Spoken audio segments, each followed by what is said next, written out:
Welcome to the first of a two-part Colton High Screencasts. I'm your host, Mr. Dollins. Margaret Heritage is considered to be one of the world's leading experts in education, especially in the area of assessment. I met her once at a conference and found her to be sharp, engaging, and warm-hearted. I was struggling with a broken hip at the time, and she was very accommodating and kind.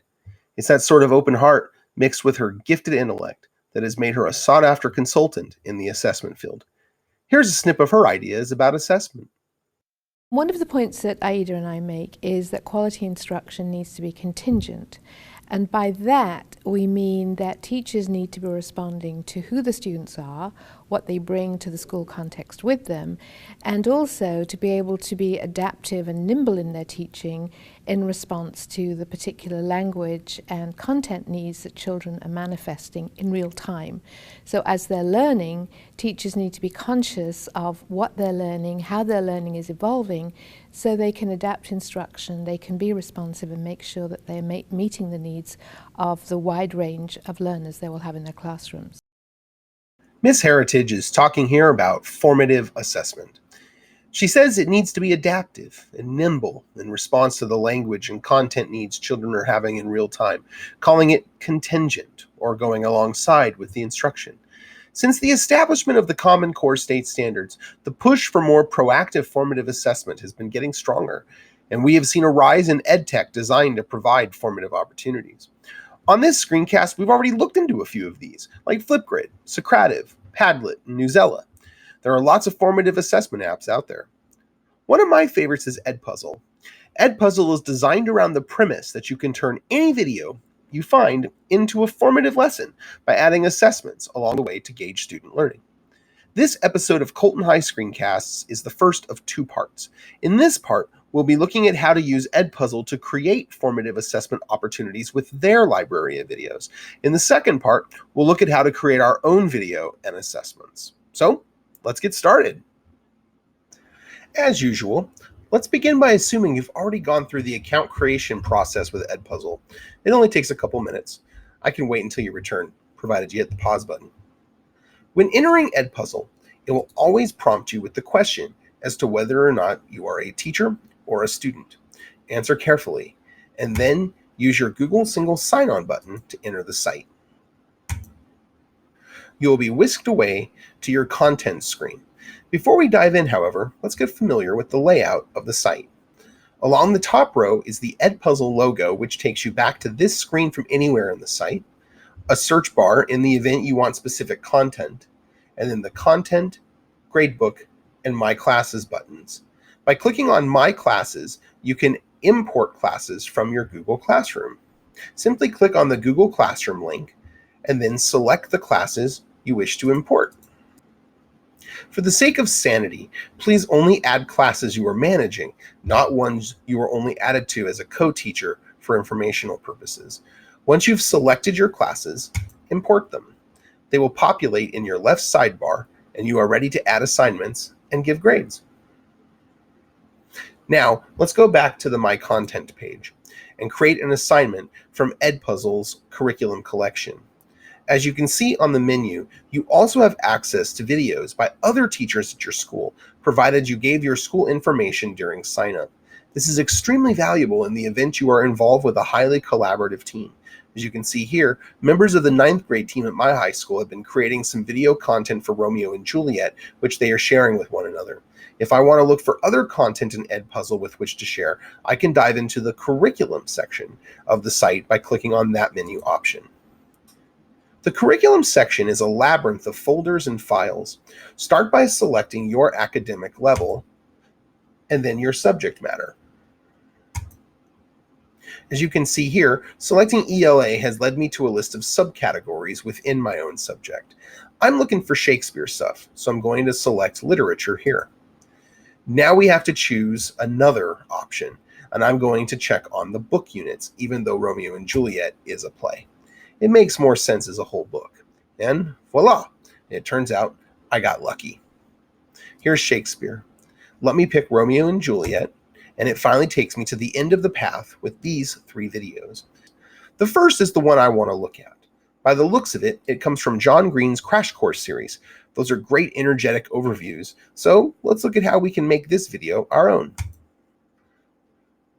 Scrolling down, you can see that 453 other users have edited this video. You can click on any of them to see their variations if you have that sort of time and curiosity. There are also similar videos created by other users for your exploration. We just don't have that kind of time in a video meant to come in under 15 minutes, so I'll leave you on your own to explore the work of others. In the meantime, here are the features available for you to modify this video. First, let's look at this row of options under the video. You have your play and refresh button. Then you have this timeline. Each of these markers indicates a stopping place for formative questions during the video. You can add multiple activities to any marker, as we'll see. And then here's the sound control. And here's the full screen option for watching the video. To your right is the vertical timeline, which shows us what types of activities are happening at each of the markers. As you can see here, there is an open-ended writing question and a multiple choice quiz that take place at the 101 mark of the video.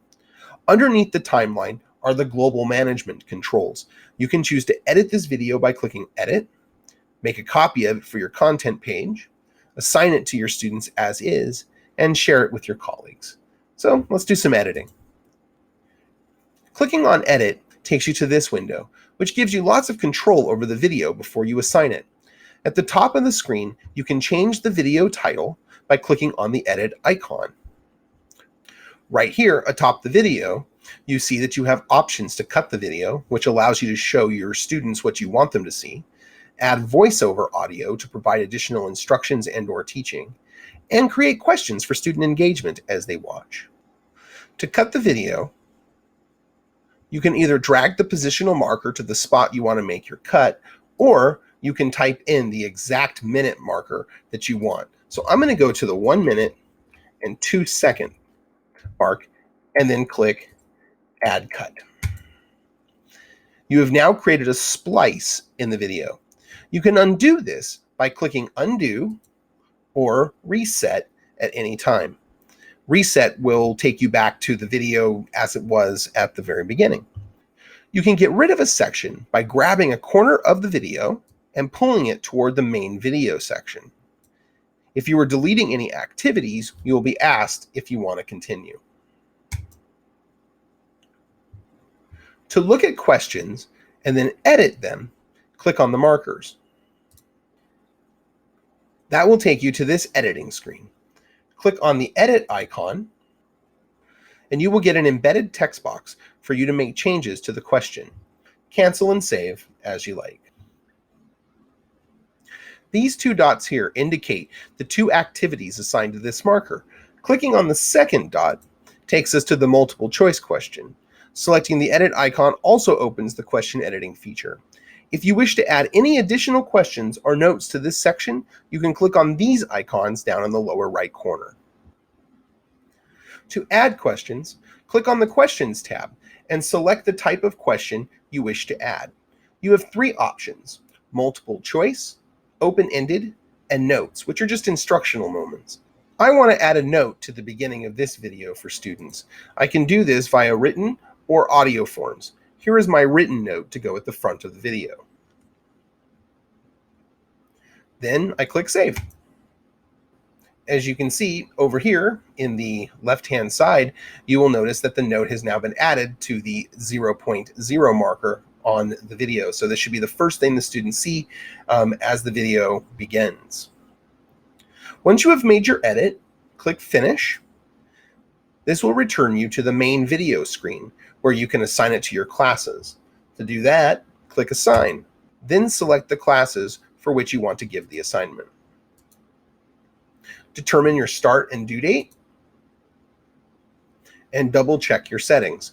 If you don't want the students skipping past questions, make sure you click On for Prevent Skipping. Closed captioning is good for students with auditory processing, and then instruct EdPuzzle to post it on your Google Classroom. When you're ready, click Assign. This will bring you to the progress page for the video. From here, you can watch students interact with the video and see their stats in real time. As you can see, EdPuzzle has lots of options to formatively assess our students in this digital learning space. There is lots of flexibility built in, and with its real-time feature, you can see where students are going off course, which gives you the opportunity to intervene as needed. In part 2 of this series, we'll take a look at creating our own content from scratch. Thanks for hanging in with me on this video. If you like the content on this channel, please click the subscribe button. I would definitely appreciate it. Until next time, this is Mr. Dollins.